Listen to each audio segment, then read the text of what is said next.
Nick Frost, Henry Bell collision sparks heated Super Rugby Pacific debate as officials back tackling decision. A controversial collision involving Nick Frost and Henry Bell during last weekend's Super Rugby Pacific clash between the Brumbies and Highlanders has triggered widespread debate across the rugby world, with fans, pundits, and former players split over whether foul play occurred, and who, if anyone, deserved punishment. The incident, which initially went unnoticed by on-field officials, has since become one of the most talked about moments of the round, highlighting ongoing tensions around head contact interpretation and the application of World Rugby's safety framework. Incident escalates after TMO intervention. The collision occurred during a high-tempo passage of play when Bell attempted to complete a tackle on the Brumbies forward. In the moment of contact, Frost and Bell made direct head-on-head contact, immediately raising concerns once replay footage was reviewed. Although play initially continued, television match official Richard Kelly alerted referee Ben O'Keefe to the potential foul play. After reviewing the incident on the screen, O'Keefe concluded that Bell's actions met the threshold for sanction. His on-field explanation made clear the reasoning behind the decision: he is upright, he does need to be lower, so we do have foul play. It is head-on-head, we have a degree of danger that meets the yellow threshold, so it's going to be a yellow card. It's going for an off-field review for head-on-head contact. The Highlanders hooker was subsequently sin-binned, with the incident referred to the Foul Play Review Officer, FPRO, for further assessment. Fan backlash and claims of headbutt controversy. Almost immediately, social media erupted with disagreement over the ruling. Many viewers argued that Frost appeared to initiate the contact, with some claiming the movement resembled a deliberate headbutt rather than accidental contact in a collision. One fan described the moment as, "This is insane. You can see him look up, spot the defender, then lean his head into him. Absolutely insane." Another added more bluntly, "How in the world is it given that way? The other player should see red for a deliberate headbutt." These reactions quickly fueled the narrative that the Brumbies lock had been wrongly portrayed as the victim in the collision, rather than the instigator. However, others defended the officiating team, arguing that Bell's defensive technique was the primary cause of the incident. Officials defend ruling under head contact process despite the public controversy. Match officials and rugby law specialists have largely backed the decision made by O'Keefe and the FPRO panel. The ruling was assessed under Law 9.13 of the World Rugby Regulations, which governs dangerous tackling. A player must not tackle an opponent early, late, or dangerously. Dangerous tackling includes tackling or attempting to tackle above the line of the shoulders. Under this framework, responsibility for safe contact lies primarily with the tackler. Players are required to maintain a low body position, bending at the hips and knees to avoid head contact situations. The incident was then processed through World Rugby's Head Contact Process, HCP, which breaks down foul play assessment into 4 stages. 1. Was there head contact? Yes, clear head-on-head contact occurred between Frost and Bell. 2. Was there foul play? According to the officiating interpretation, Bell was upright and did not sufficiently lower his height into contact. This was deemed reckless and therefore foul play. 3.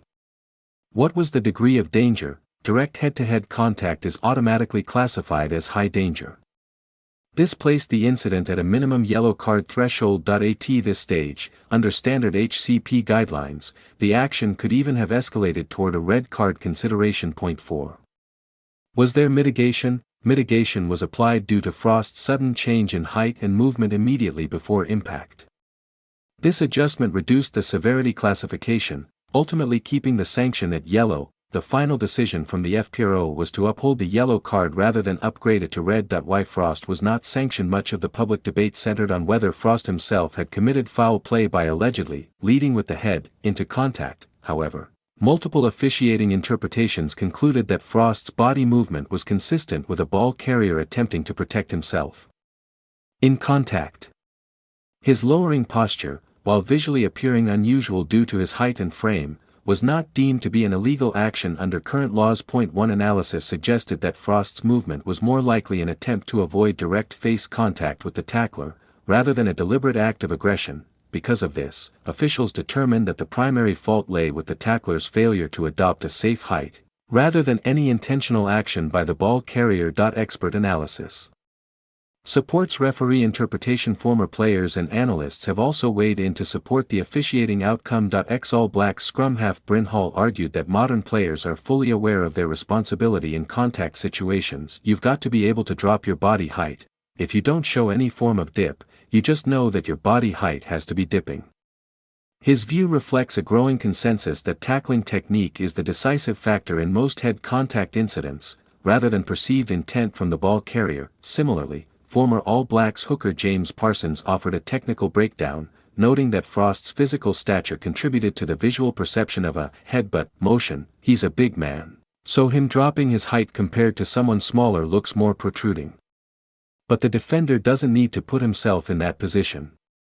Parsons emphasized that the tackle is always within the defender's control, reinforcing the principle that players must adjust their technique to avoid high-risk contact. The broader issue, consistency in head contact rulings. The incident has reignited debate over consistency in rugby's head contact laws. While the head contact process is designed to reduce concussion risk and standardize decision-making, similar incidents often produce divided public reactions. Some argue that the framework overly penalizes defenders in situations where attacking players shift height or direction unexpectedly. Others believe it has been crucial in improving players' safety and reducing dangerous tackling habits. The Frost-Bell collision sits directly in the middle of this debate, a split-second moment where interpretation, technique, and timing all collide under intense scrutiny. Final verdict: correct application of the laws. Despite the controversy, the consensus among officiating experts is that the correct process was followed. Bell's upright tackling position placed him in breach of Law 9.13, triggering the head contact process. The presence of mitigation due to Frost's movement reduced the sanction to a yellow card rather than an upgrade, while fans continue to debate whether Frost's actions appeared unnatural or intentional. Match officials maintain that no foul play was committed by the Brumbies. Conclusion: the collision between Nick Frost and Henry Bell has become another high-profile example of rugby's ongoing struggle to balance physical contest with player safety. For officials, the outcome reinforces the importance of tackling discipline and body height control. For fans, it remains a flashpoint of disagreement over intent versus interpretation. Ultimately, the ruling stands as a reminder of rugby's modern reality. In the era of strict head contact protocols, split-second technique errors can decide not just the outcome of a tackle, but the outcome of an entire disciplinary debate.